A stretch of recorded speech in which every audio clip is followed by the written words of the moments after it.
Magandang araw po sa inyong lahat mga kababayan at welcome back dito po sa ating munting channel Pinas News Review, kung saan re-reviewin po natin ang mga mahalagang balita dito sa Pilipinas. Mga simpleng komento sa mga issue dito sa Pinas. At eto nga mga kababayan, lagot na Mig Zubiri, nagpanik, bistado na Chis Escudero. Senator Bato Duterte lumundag sa sobrang tuwa. Nako, eto mga kababayan, atin pong alamin, no? Mula po rito kay Balitaan ng Bayan TV. Nasa description po ang full video link ng video ito. Subscribe na po kayo. At kung bago ka pa lang at di po napag-subscribe sa ating munting channel, please don't forget to subscribe at click na rin po ang bell notification para updated po kayo sa lahat ng ina-uploads nating reaction video. At eto na nga mga kababayan, sama-sama at sabay-sabay po natin pakinggan, panoorin at bigyan ng komento ang video ito. Eto na po. Ibayan ko talaga ito mula umaga, hearing ni Senator Bato de la Rosa hanggang sa dito sa yung pagbibitiw na ni dating Senate President Zubiri, at binabanggit nga niya doon na I failed to follow orders. Yun yung yun yung salitang senador. Pero para sa akin, salitang kalye, yung sinabi ni Senator, dating Senate President, para sa akin, yun ay ibig sabihin lang, hindi siya mahawakan sa liig, hindi siya sumunod, hindi siya nagpakatuta, possibly, o ayan. Kaya ang tanong ngayon, sa mga netizens natin, ano sa tingin ninyo yung order na hindi niya nasunod, rason para siya ay pwersahan or rason para siya ay magbitiw sa kanyang posisyon? So yan na nga mga kababayan, sinabi na naman po yan ni former Senate President Mig Zubiri na ang dahilan niya mga kababayan kung bakit po siya nagbitiw ay yung People's Initiative, no, yung Chacha, at saka itong hearing dito kay Morales, yung pediatrics mga karibin natin sa committee po ni Senator Bato de la Rosa.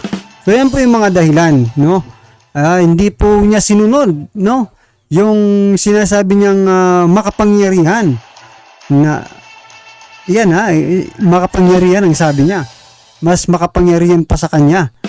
O sino po ba yan na hindi nasunod, di ba? Pero yung dalawang rason yun po ang sinasabi niya kung bakit po siya nag-resign mga kababayan. Ano ba yung mga nagaganap ngayon sa Senate inquiry? Kasi medyo malaking sa atin yun, malaking question mark sa atin yung bigla siyang sumulpot nung last hearing dito sa PDEA. Tama ka dyan. Bihira po na nangyayari na ang Senate President ay lumulutang sa mga ganitong committee. May paunahin na kita. Ano sa tingin mo? Ang na to? Anong yung senaryo, pagkatanggal, bakit, Kasi napakadaming hinahawakan actually ng Senado na issue ngayon eh. Nandiyan na yung PI, tapos nandiyan pa yung PDEA leaks, ano pa ba? Andito pa yung mga issue ng Pogo. So alin sa mga tinatalakay ngayon na mainit ang sa tingin natin na naging rason? Ako sa akin lang. Pwedeng itong PDEA leaks, gawa ng siya nga sumulpot dito nung nakaraan, at nakikita naman natin na tila mo pinahihinto na nila itong inquiry na ito. Nandiyan din si Senator Jinggoy Estrada at Senator Chis hanggang kanina, nandiyan sila. So, tatlong hearing na yun na nandiyan si Chis at saka si Senator Jinggoy. So, at alam naman natin kung sino ang involved dito sa sa hearing na ito. Alam naman natin kung sino yung sinasangkot dito. Ayan mga kababayan, dahil nga po dito sa hindi pagsunod, no, na kung sino man itong makapangyarihan na sinasabi ni former Senate President Mig Zubiri, no, dito nga po sa kanyang hindi pagsunod dito sa mga pinagagawa sa kanya, ano po sa tingin nyo, no, itong si former Senate President Mig Zubiri, sa palagay nyo ba kasalanan po yon sa taong bayan? Kasalanan po ba yung hindi pagsunod sa mas mataas pa sa kanya, no, sa taong bayan? Kasi di ba sa palagay nyo, or eto lang, matapang po at sa panig pa rin ng taong bayan si Senator Mig Zubiri? Dahil hindi naman lahat, 'di ba? Hindi naman lahat ng iuutos ng mas mataas sa ay kailangan mong sundin, mga kababayan. As long as hindi magbe-benefit yung taong bayan, kung ikaw po ay makabayan, talagang tututulan at tututulan mo 'yan, 'di ba? Kung nakikita mong hindi po magbe-benefits yung taong bayan sa kung ano mong pinag-uutos ng mas mataas pa sa'yo, dapat ka pong palakpakan at dapat ka pong saluduhan ng taong bayan. Dahil ipinagpalit mo po ang iyong posisyon, no? Para sa kapakanan po ng taong bayan. Ang tanong na lang, ang susunod sa'yo, ganun rin ba ang gagawin? Nag-meeting na nga po sila sa Malacanang, di ba? Kasama po yung mga asawa ng mga senador. Nag-meeting na po sila. Well, anyway, ano man po ang pinag-usapan nila doon, dapat po natin abangan sa mga ikikilos nila, no? Sa mga darating na panahon.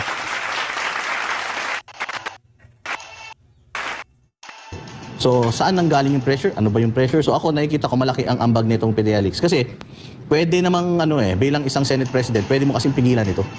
O, nasa kapangyarihan mo para pigilan ito. Kasi kung matatandaan ninyo, meron nire-request na mga inquiries na dinedecline ng, ng Senate President. O, isa na dyan yung kay Robin Padilla dati, na ngayon, itong sa franchise, di ba? Parang magsisimula na. So, yun para sa akin, malaki ang ambag nitong PDLX. Kayo, sa mga netizens natin, ano sa tingin ninyo? Ako sa palagay ko dito, kasi kung titingnan natin yung mga tanso vloggers, talagang that time, maraming nagagalit kay Senator Zubiri dahil bakit hinayaan si Senator Bato, bakit nagkaroon pa ng Senate inquiry na yan, bakit may pangalawa pa, may pangatlo, anong ginagawa ni Zubiri, bakit hindi mo hinihinto yan? Ako, sa tingin ko, malaki sa part nitong PDEA leaks. Ang posibleng naging pagkakatanggal niyan, pwede rin yung sa PI. Kasi hindi rin niya hinayaan yun . Ipinaglaban niya rin itong PI. So, meron yan, meron. Yung dalawang yan ang aking opinion na pinanggalingan at sa madaling salita, hindi nila napakinabangan ng todo ito si Senator Zubiri. Nino, hindi ba supposedly... Baka yung mga tanso vloggers. Okay. Kayo na mag-isip kung sino umuutos doon sa mga tanso vloggers. Co-equal body kasi ang di ba? Ang House of Representatives, Senate, yung Supreme Court at saka ang Executive, which is yung Malacanang. Ito, ipapakita po natin yung video na tungkol doon sa sinabi ni Senator Zubiri, yung kanyang farewell speech. The others, my dear friends, my heart is broken. I am proud to have led a Senate that's been resolute in protecting our institution, our democracy, and our people. Being an independent leader, I gave way for each member of the Senate also to be independent and to come to decisions through collaboration rather than direction. I have never dictated my position on any of you, you know that. I've always supported your independence, which is probably why I face my demise today. I failed to follow instructions from the powers that be. Simple as that. I've listened to all my colleagues throughout my Senate presidency, and again I listened to them today. As we head into a new period for the Senate, I fought the good fight. If I've ruffled some feathers in doing so, then so be it. Hindi ko tinanggap ang pagiging Pangulo ng Senado para lang hayaan na bumagsak ito. Dinig na dinig naman natin, di ba? I fail to follow orders. Sino pa ba ang mag-uutos sa Senate President na pinakamataas na posisyon na dyan sa Senado? Si Tamba ba? Hindi ba nag-uutos yan? Parang parang parehas lang naman yata sila ng level. Di ba sila nakikialam? Di ba nila pinakikialaman ng Senado? Well, yun ang natin. Yun ang mga tanong na talaga namang naglilinger ngayon. No? Mainit, di ba? So, hati ang netizens kasi maraming hindi masaya sa performance ni Senator Zubiri. And siguro meron din namang ilan na natutuwa. Ngayon, ang tanong, si Senator Cheese Escudero, ano kayang klaseng Senate President magiging si Senator Cheese? Na-involve si Senator Cheese sa yung nakaraan lang. Yung kanyang driver, dumaan sa bus lane. Oo, Siya kaya yun. Ay, sabi niya, ano daw, yung driver daw niya. Driver daw ng pinsan niya o something. Pero yun lang, nakakapagtaka lang kasi, di ba? Alam naman natin na syempre, pagka ikaw yung nasa posisyon, dapat, at saka ikaw ay gumagawa ng batas, dapat hindi kayo sumusuway sa batas. Tama? Oo. And ito pa, marami pang mga sinasabi ng netizen natin dahil alam naman natin na yung ating bagong Senate Pro Tempore na si Senator Jinggoy Estrada, di umano, hindi, actually, inamin din naman niya yun na meron siyang mga kaso na na siya ay nahatulan o itong bribery dito sa PDAF, na nawala siya doon sa PDAF or na-acquit siya sa PDAF case, pero na guilty naman siya doon sa dalawang kaso. And ang sinasabi ng mga netizens natin dito na bakit ganun, yung ating mga nakaposisyon ngayon may mga kaso, at hindi lang basta kaso, sila ay convicted pa. So yun ang mga tanong ng ating mga netizens na sana ay makakuha tayo ng sagot one of these days. Sana maimbitahan natin dito either si Senate President Chis Escudero para klaruhin lahat ng mga tanong ng mga kababayan natin, at saka si Senator Jinggoy na din, di ba? Congratulations doon. So yan mga kababayan, may marami nga pong nagko-comment, no? Baka lang daw naman po. Yan, ha? Baka lang naman in the future, puro convicted na ang maupo dyan sa Senado. Ilan bang convicted ang meron tayo sa Senado ngayon, mga kababayan? Ha? Kahit pa sabihin natin binigyan po sila ng mga presidential pardon, di ba? Pero still, they are in the mind of the people, di ba? Convicted pa rin po sila. Sa palagay ko po, 3 na yata ha? 3 na po ba ang convicted na senators natin? I-comment nyo nga po yung mga kilala yung convicted senators, mga karibu natin, para alam po ng ating mga kababayan kung sino-sino po ang mga ito. Baka gumawa na naman ng mga kalulukohan ng mga ito, ha? Well, anyway, mga karibu natin, still there is a second chance, diba? Para sa lahat, sana naman ayusin nyo na yung mga buhay ninyo, diba? Mga pinagkakatiwalaang personalidad na naman kayo ng Pilipinas. Paano hindi pinagkakatiwalaan? Mga senador kayo, diba? Mga halal kayo ng taong bayan. Tapos dudumihan nyo lang.